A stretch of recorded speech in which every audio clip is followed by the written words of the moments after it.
Alors si le marché français total, comme on l'a vu tout à l'heure, va descendre à 1 975 000 et on n'exclut pas qu'il finisse à 2 millions, il va falloir suivre la conjoncture de très très près, donc on suivra les travaux de M. Darvissonnet pour ça, parce que c'est bien à partir de ces scénarios macroéconomiques qu'on fait des prévisions. Si le marché ne descend pas aussi bas, c'est que contrairement aux années 97-98, post-Baladurette et Juppette, on a aujourd'hui un marché société qui en France pèse 40-45% du total des ventes, qui, lui, est en bonne santé et, lui, est en accélération, en croissance. On le voit côté loueur, on le voit côté véhicules de démonstration et on le voit côté achat de flotte en compte propre. Tous ces marchés sont en croissance, l'ont été, ou presque tous, en 2010 et le seront tous en 2011. Si bien qu'au global, c'est la même chose pour le véhicule utilitaire léger, lui n'a pas été primé. Lui évolue naturellement en phase directe avec la croissance économique. Cette croissance économique, aujourd'hui, en France, elle va plutôt être tirée par l'investissement que par la consommation. Et donc, tout à fait logiquement, on a réenclenché une croissance des ventes de véhicules utilitaires légers et on prévoit que ça se poursuive en 2011. Au total, sur le marché donc, des véhicules légers, neufs, VP plus VUL, après de très bonnes années au-delà de 2 600 000 voitures, on va cette année redescendre à un niveau proche de 2,4 millions, très proche de 2,4 millions. Quels sont les grands risques qui pèsent sur ces prévisions ? Vous les avez déjà évoqués, je crois, tout à l'heure avec M. Darvissonnet. Encore que un pétrole à 90, à 100, à 110, à 120, on s'est rendu compte qu'il y a eu des ruptures. Ça n'a plus les mêmes effets délétères sur le marché automobile. Je rappelle du reste que, premier semestre 2008, les ventes auto dans le monde et en France allaient bien. Et c'était le moment où le pétrole déjà était à 130, 140, puis $150 le baril. C'est plus dans un prix du pétrole qui augmente, c'est plus dans la structure des achats, propulsion, énergie, et dans l'utilisation de la voiture qu'on sent les effets négatifs. Cela dit, si le pétrole continue de monter et reste à ce niveau longtemps, indirectement ou très directement, c'est plutôt le choc sur la macroéconomie, l'activité, l'emploi, les revenus. Par ce canal-là, on pourrait finalement avoir des prévisions qui sont moins bonnes. En 2012, en France, en Europe, la crise, c'est fini. La reprise, enfin, la vraie ? On peut dire ça ? Alors, en 2012, vous dites ? Ouais. Oui. Alors là, on diminue. On a encore une légère... Alors, au niveau français, on corrigera encore probablement un peu, où on fera du surplace en 2012. Au niveau européen, sur les marchés automobiles, on a plutôt ce qu'on appelle une consolidation, une convalescence. On aura 2-3% de croissance. C'est plutôt 2013-2014 qu'on pourrait avoir un nouvel élan du marché, mais encore une fois, un élan qui nous fera osciller autour d'un niveau d'équilibre qui n'est pas le niveau du record historique d'il y a quelques années. Et à moyen terme ? Voilà, donc à moyen terme, on va trouver un niveau d'équilibre, on va osciller autour. Il n'y a pas tellement de doute dessus. C'est plutôt à 10 ans, donc sur le long terme, où on s'interroge maintenant, est-ce qu'on est sur une oscillation, j'allais dire ad vitam aeternam, autour de ce niveau d'équilibre, ou est-ce qu'on bascule sur un niveau à la japonaise, où les usages de l'automobile, on va le voir dans un instant, ont tellement diminué que le taux d'équipement, le taux de motorisation n'a plus besoin d'être ce qu'il est aujourd'hui. Si bien que oui, les marchés nécessairement mécaniquement vont reculer, ce qui pourrait être d'ailleurs aggravé avec une poursuite de l'allongement des durées de détention. Alors allez-y, vous disiez qu'on allait le voir. Alors on y va, merci pour la transition.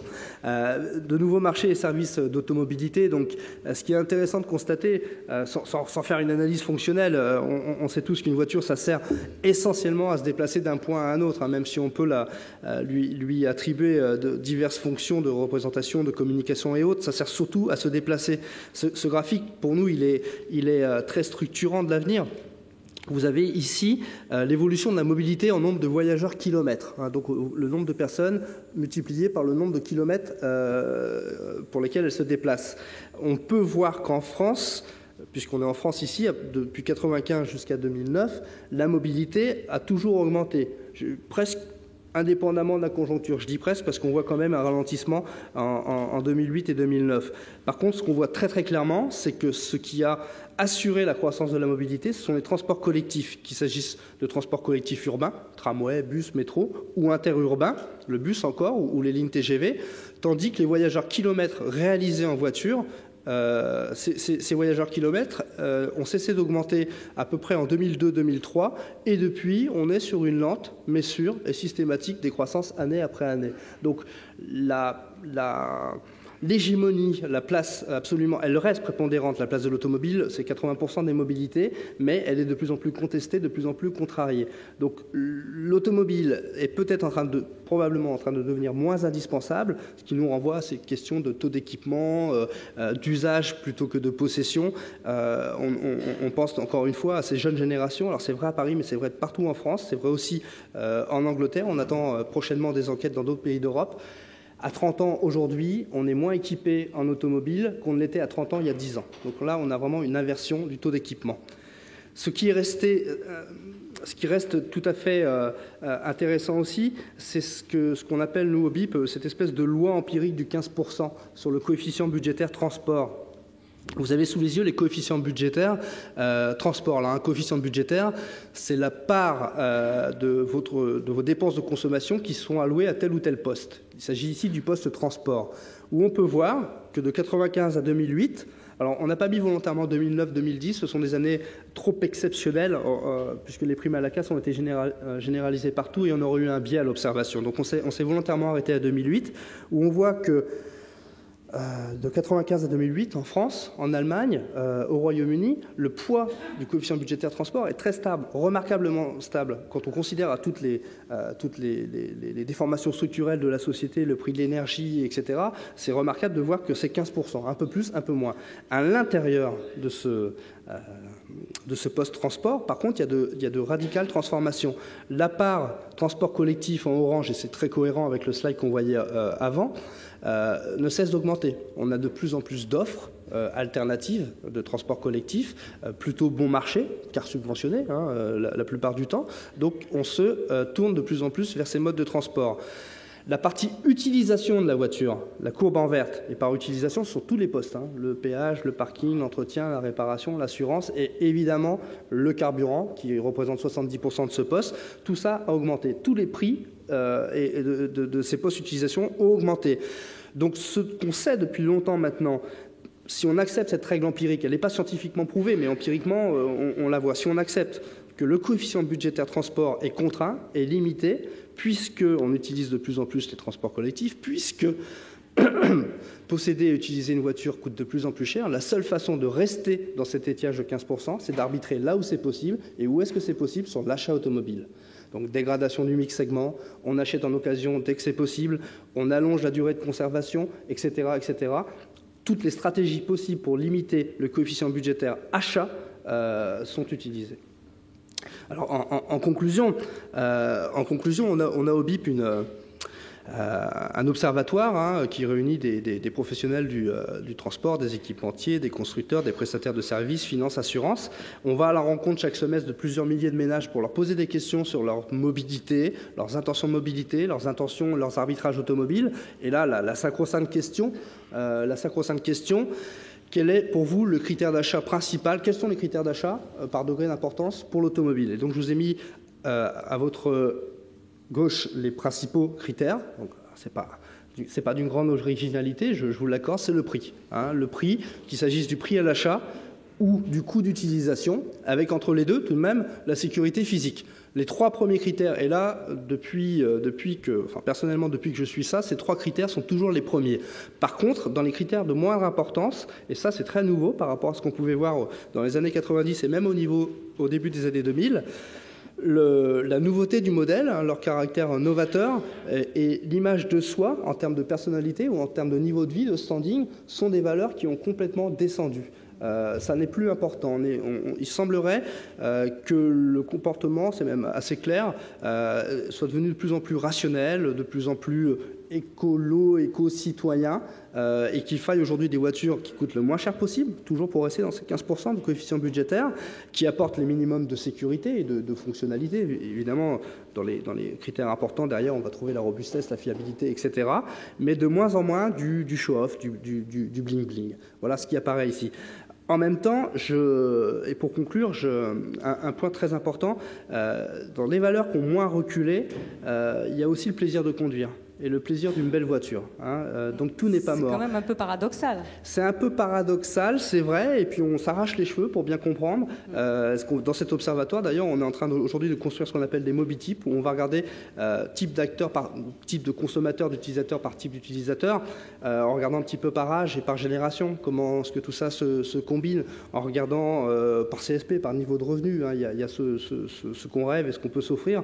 Et aujourd'hui, on sent tout simplement que des bascules assez intenses sont à l'œuvre, mais on n'est pas encore tout à fait prêt à en tirer une prospective sûre et certaine. C'est pourquoi on travaille, c'est pourquoi tous les semestres, on va réinterroger les ménages, compte tenu de l'évolution de la conjoncture, du prix du pétrole, de l'offre de nouveaux véhicules électriques, etc., etc. Il faut suivre ça de très très près régulièrement. De toute façon, on ne consomme plus l'automobile de la même façon. Il y a eu un changement. On la consomme avec beaucoup plus de parcimonie, effectivement. On la renouvelle moins régulièrement. On l'utilise moins intensément. Et les kilométrages annuels moyens par voiture diminuent, ce qui nous renvoie aussi d'ailleurs à toutes ces questions de l'aftermarket, et qui pèsent très très lourd dans l'industrie automobile, plus que les ventes de neuf d'ailleurs. Oui, non, on est résolument sur un autre mode de consommation de l'automobile. Alors, vous l'évoquiez tout à l'heure, le véhicule électrique, sa place dans tout ça ? Oui, alors Philippe introduisait à juste titre cette matinée en rappelant qu'aujourd'hui le TCO, le Total Cost of Ownership du véhicule électrique, malgré les subventions, malgré les publics, malgré ses primes, est encore plus élevé. Donc il se heurte pour l'instant à cette contrainte économique. Aujourd'hui, certes, je vais faire des économies à l'usage, mais le coût d'achat est tellement prohibitif que ça passe pas. Donc aujourd'hui, je pense que ça boucle pas côté ménage, mais je crois que c'est clair pour tout le monde que ce véhicule électrique viendra rendre des services ou en tout cas des degrés d'hybridation électrique peuvent déjà les rendre, mais que probablement pour les ménages ce sera une solution qu'il va falloir encore attendre quelques années, le temps que les flottes s'équipent, que la demande augmente, que des effets de volume, des économies d'échelle permettent de faire diminuer le prix à l'achat des véhicules électriques. Et à ce moment-là, on pourra avoir des véhicules plus économiques, avec un grand plaisir de conduire. C'est très agréable à conduire un véhicule électrique, on le sait grâce à l'OVE. Donc tout ça, ce sera plutôt intéressant. Ça répondra mieux que certaines autres propulsions aux nouvelles normes. Je pense à Euro 6, des polluants locaux. On a pas mal parlé de polluants globaux, réchauffement climatique, gaz à effet de serre, mais il y a un train de mesure qui vient sévériser les rejets locaux. Et là, le véhicule électrique sera admirablement bien placé. Et puis, dernier point, parce qu'on parle souvent d'autonomie quand on parle de véhicule électrique, en montrant que c'est un point qui va limiter sa pénétration dans les clientèles ménages. Je veux juste rappeler que 80% des ménages roulent moins de 50 km par jour, un jour de semaine normal. Donc l'autonomie est selon nous pas vraiment une limite. C'est plus l'acceptabilité de ne pas avoir un véhicule couteau suisse qui permet de faire les quelques kilomètres de M. Darvisonnet pour aller au boulot le matin, et puis le week-end en Normandie ou en Bretagne ou au ski.